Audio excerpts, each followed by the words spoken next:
個叫做阿范，今年19歲，出世冇耐就住喺東涌，睇住呢度一路變一路變，有一個屋村仔喺度，周圍都係私人樓。細個成日去嘅文具鋪，唔知幾時開始一間一間咁消失晒。唉，我哋呢度近機場，加上商場又推出埋過境巴士服務，仲要起埋個昂坪360，我哋呢度好自然就成為咗一個旅遊景點，越嚟越多人。呢度由冇地鐵變到有地鐵，地鐵站就好似一條分隔線，以東嘅係我哋苟且殘存嘅屋邨地方，以西嘅呢就係貴價品嘅集中地，有嘅就係名店、名店同埋名店，仲有拖喼客同埋更多嘅拖喼客，啲藥房多到我頭都暈埋。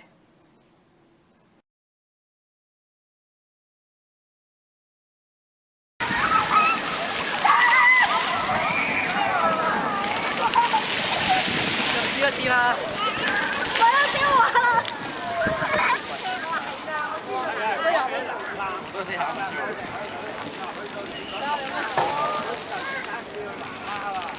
你想知道呢度有咩食？呢度一係就貴，一係呢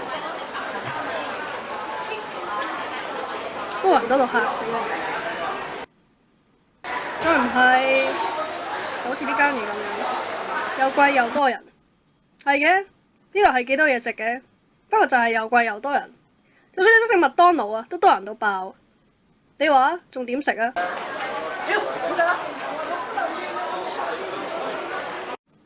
係㗎，呢度又係一個俾人侵蝕緊嘅城市。不過距離市中心1里左右，就係被譽為第2個天水圍嘅東村。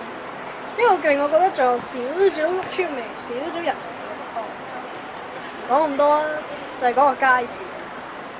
啲師奶4、5點零鐘就最中意喺度賣餸，學生放學又會喺度賣嘢食咁樣。呢度乜都有，電器鋪咯，賣衫咯，藥房咯，小食檔，總之你噏得出乜都有。啲師奶就係喺度咁樣同啲檔販傾下偈，傾下今日咩抵買，咩抵食。唔講咁多，帶你下一轉啦。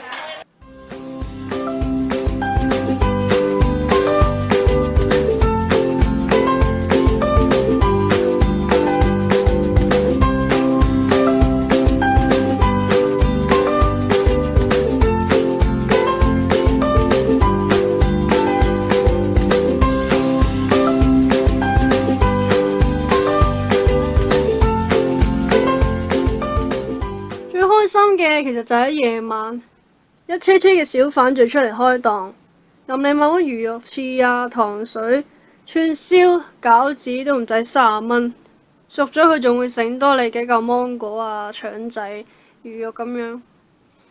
你又可以約埋班 friend 出嚟一齊食宵夜，大家一齊講下笑，交換下近況，吹下水。你食下我粒餃子時，我又食下你碗糖水。傾傾下又1個鐘啦，轉個頭你又可能見到你個小學同學，你又會吹多2嘴，請佢食下嘢。周圍都係你熟悉嘅人同埋事，其實咁嘅幸福，咁嘅屋村嗰份人情味咯。其實我哋都知㗎，香港周圍都變緊㗎啦，又點知東涌冇嗰啲嘢啊？其實我哋連最簡單嘅快樂都已經越嚟越少啦。到底呢個世界發生緊啲咩事啊？呢個世界係咪已經黐咗線啊？